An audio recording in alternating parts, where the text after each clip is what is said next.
खोदा पहाड़ और निकली चुहिया, ये जो कहावत है ये है प्रशांत किशोर के लिए। फूके हुए कारतूस साबित हुए हैं प्रशांत किशोर, और प्रशांत किशोर तो अब वार्ड का चुनाव भी जीतने लायक नहीं रहे, मुखिया तो दूर की बात। प्रशांत बिहार के राजनीति में नाबालिग नेता साबित हुए। अगर आप बिहार का मुख्यमंत्री बना सकते थे तो खुद को पहले मुखिया बना लीजिए। और दूसरी बात इनकी बड़ी बुरी लगती है, खराब लगती है, नीतीश को नीतीश जी नहीं बोलते, लालू को लालू जी नहीं बोलते। कम से कम राजनीति में इज्जत नहीं तो अपने बड़े बुजुर्गों से तो सीखा होगा कि घर के बड़े बुजुर्ग को इज्जत दिया जाता है, उनको आदर किया जाता है, उनको जी लगा के बोला जाता है। अपने चलिए वो किसी पोजीशन पे भी नहीं है तो आदरणीय बोला जाता है। प्रशांत जी बताइए, थोड़ा सा तो सीख ला। मान लिया प्रशांत जी कि जेपी सेतु जाम था, मरीन ड्राइव जाम था, आपके सारे आरोप हमने मान लिए और बिहारियों ने मान लिया कि मरीन ड्राइव और जेपी सेतु जाम था। आपके वहां सारे जितनी भीड़ थी पूरे बिहार गांधी मैदान आने वाली, तो क्या सब उधरे वाले लोग थे जो जेपी सेतु से क्रॉस करके आते हैं?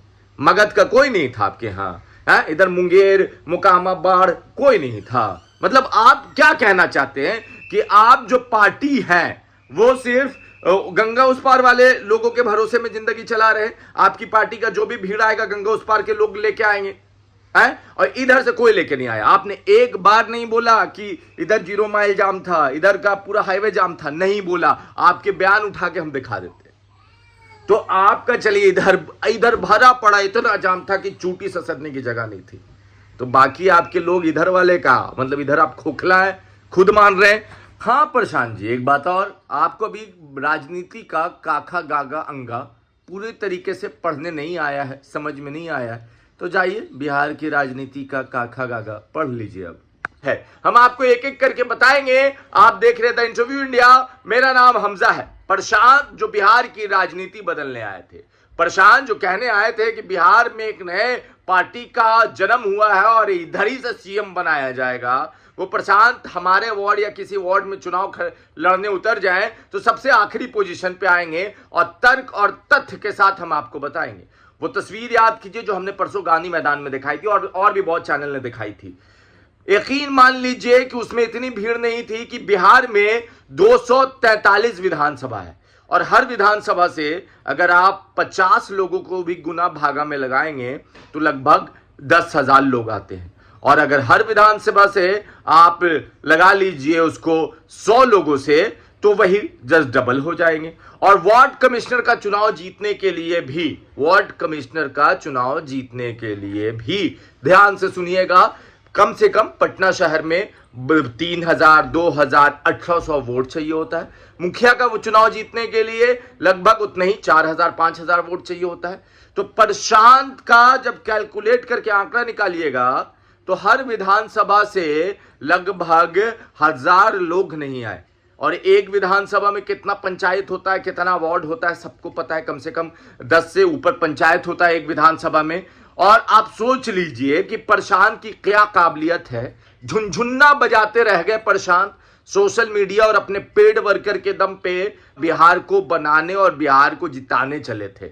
उनके हिसाब से बिहार जिताने चले थे। वो अब बिहार पटना के किसी वार्ड से खड़े हो जाए और अगर वार्ड का चुनाव हो तो तीसरे और चौथे पोजीशन पे रहने वाले नेता बन के रह जाएंगे। प्रशांत शायद ऑक्सफोर्ड से है, बाहर से पढ़कर आए हैं, लंदन अमेरिका घूमकर भी आए हैं, मगर प्रशांत बिहार को नहीं पढ़ पाए। प्रशांत जितना पढ़कर आए हैं उतना यहाँ एक बिहारी बच्चा, हमारे और आपके जैसा बच्चा, और हम लोग तो अब जवान हो गए, जो छोटा बच्चा है जो चाय के नुक्कड़ पे बैठकर चाय पीता है, उसको भी समझ है प्रशांत से ज्यादा राजनीति की, और वो प्रशांत को राजनीति की पाठ पढ़ा देगा। यकीन मानिए इस बात पे कि प्रशांत फ्लॉप नहीं, सुपर फ्लॉप नहीं, महा सुपर फ्लॉप थे।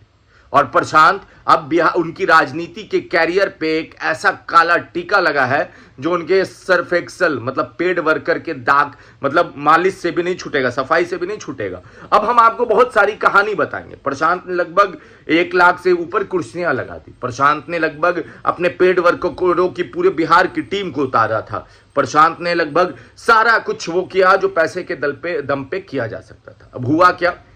कि प्रशांत ने हर जिला अध्यक्ष, हर प्रखंड अध्यक्ष, जो भी लोग अभी उनके नाम के बने हैं, उनको लिस्ट थमाई और वहां से लिस्ट लिया कि हाँ अच्छा आप 10 बस लेके आ रहे हो, 20 बस, 30 बस, 40 बस। उस हिसाब से आंकड़ा 8 लाख का लोगों का आने का हुआ, जो अंदर की खबर मिली।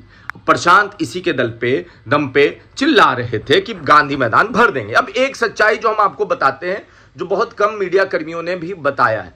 प्रशांत गला फाड़ फाड़ के कह रहे थे, गला फाड़ फाड़ के, कि देखिए देखिए, एक रिपोर्टर को कह रहे थे, उस वीडियो देखते हुए हमको हंसी आया। उस रिपोर्टर को कह रहे थे आप बताइए आप बस पे खड़ी थी ना, आप दिखा रही थी जेपी सेतु कितना जाम है, आप बताइए कितना बस जाम था। वो महिला रिपोर्टर को, महिला रिपोर्टर भी क्या कहे, काउंटर सवाल कर देगी तो अगले बार से इंटरव्यू बैन हो जाएगा। तो वो महिला रिपोर्टर भी हाँ में हाँ मिला रही थी। अब के हाँ जाम था, मान लिया प्रशांत जी कि जेपी सेतु जाम था, मरीन ड्राइव जाम था। आपके सारे आरोप हमने मान लिए और बिहारियों ने मान लिया कि मरीन ड्राइव और जेपी सेतु जाम था। आपके वहां सारे जितनी भीड़ थी पूरे बिहार गांधी मैदान आने वाली, तो क्या सब उधरे वाले लोग थे जो जेपी सेतु से क्रॉस करके आते हैं? मगध का कोई नहीं था आपके यहाँ, इधर मुंगेर, मोकामा, बाढ़ कोई नहीं था। मतलब आप क्या कहना चाहते हैं कि आप जो पार्टी है वो सिर्फ गंगा उस पार वाले लोगों के भरोसे में जिंदगी चला रहे? आपकी पार्टी का जो भी भीड़ आएगा गंगा उस पार के लोग लेके आएंगे हैं, और इधर से कोई लेके नहीं आया। आपने एक बार नहीं बोला कि इधर 0 माइल जाम था, इधर का पूरा हाईवे जाम था, नहीं बोला। आपके बयान उठा के हम दिखा देते। तो आपका चलिए इधर भरा पड़ा इतना जाम था कि चूटी ससरने की जगह नहीं थी। तो बाकी आपके लोग इधर वाले का मतलब इधर आप खोखला है, खुद मान रहे हैं। प्रशांत बिहार के राजनीति में नाबालिग नेता साबित हुए हैं। वो बच्चा, वो नाबालिग नेता जो जिद तो करता है हमको चॉकलेट चाहिए, चॉकलेट चाहिए, चॉकलेट चाहिए, हम ताजमहल बना देंगे, ताजमहल बना देंगे, ताजमहल बना देंगे। मगर वो जब खेलना शुरू करता है, एक ईंटा लगाता है, दूसरा लगाता है, तीसरा में धड़ाम से वो ईंटा गिर जाता है, तब उसको समझ में आता है कि ताजमहल इतना आसानी से तो नहीं बनाया गया था शाहजहां के जमाने पे। तो लालू जी, नीतीश जी और बिहार के जो नेता हैं, उन्होंने मेहनत किया है। वो आके आपके पीआर के दम पे, सोशल मीडिया के दम पे, या किसी को 4 लाइन उल्टा सीधा बोल देने से नेता नहीं बन जाता। प्रशांत जी, आप में अब आप क्या कीजिएगा? हम आपको सलाह देते हैं कि आप जो इवेंट मैनेजमेंट का काम करते थे, दूसरे के कंधे पे बंदूक रख के गोली चलाने वाला काम बहुत अच्छा से करते हैं।